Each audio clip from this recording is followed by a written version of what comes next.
All right, let's turn around. I went the wrong way, obviously.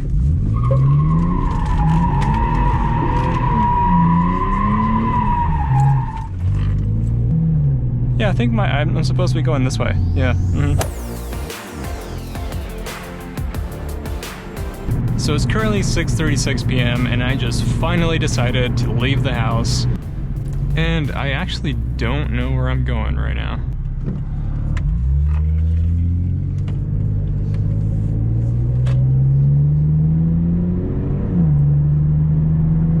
Wow, 0 to 60 in 5.7 days.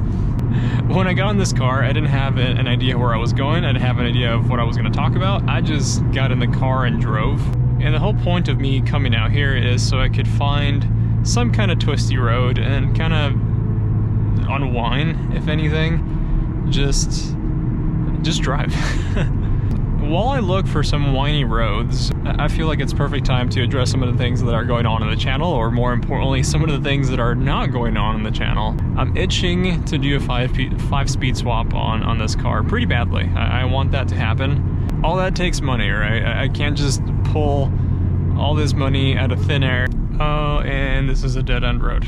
Of course. So I've been religiously looking on Marketplace and Craigslist trying to find a W58 or a W55 for this car, and I've had no luck.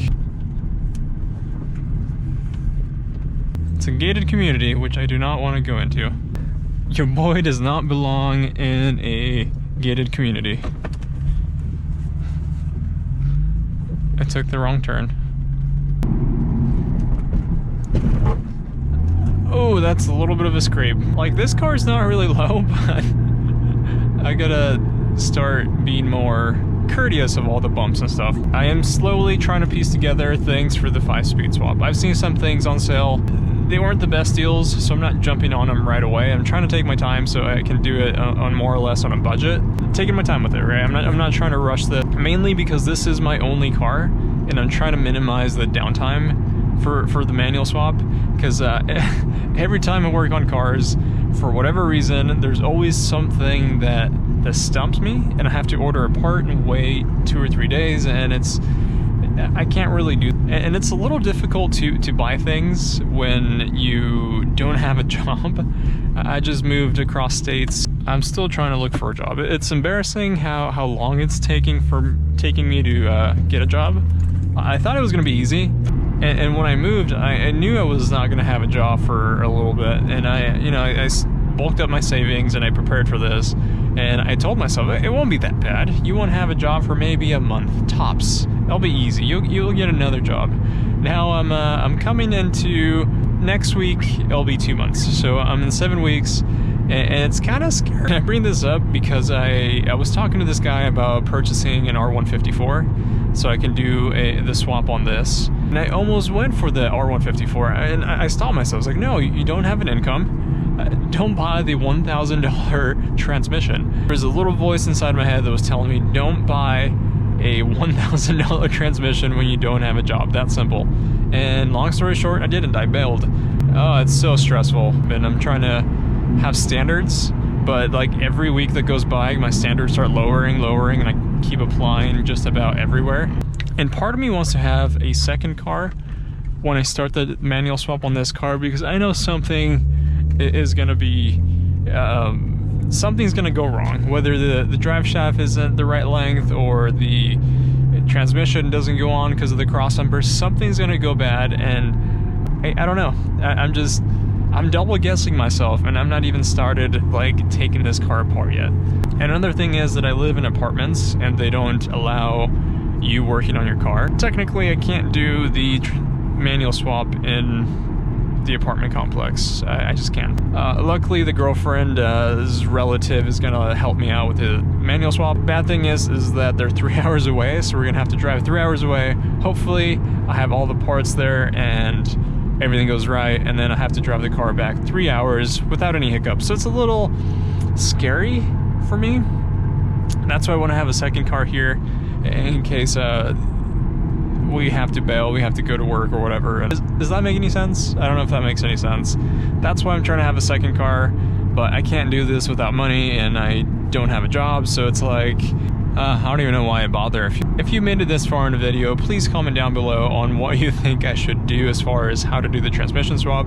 Should I just risk it and go for it without having a backup car? Should I get a cheap backup car and then potentially turn that into like a little side project? I don't know. Also, my car looks extra disgusting right now. The clear coat on the roof of my car was peeling, so it got all textury and it's really rough to the touch. I sanded it down so I can wrap it.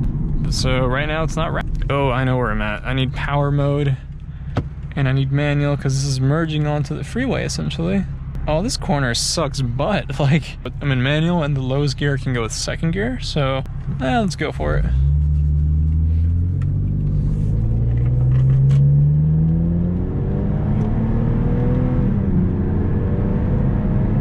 Well, I totally feel better now that I left the apartment. I felt cooped up. I felt like a trapped person that was staring at a wall all day long. I was just applying at random jobs all day long. So if anything, this helped me get things off my chest. I want to thank you guys for watching. Stay tuned for the next video. I am vinyl wrapping the roof of this car. The older I get, the more pride I get of how my car looks. When I had a 240, like, I didn't care. I would drive that car even though it's like 7 colors and it would have something dragging underneath it. Like, I didn't care.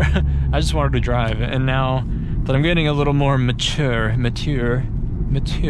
getting more mature, I kind of do care how my car looks and more or less how it sounds and more things like that. Like,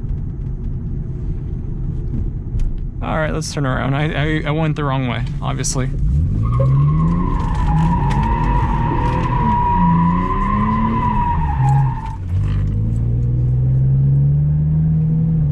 Yeah, I think I'm supposed to be going this way. Yeah, I agree.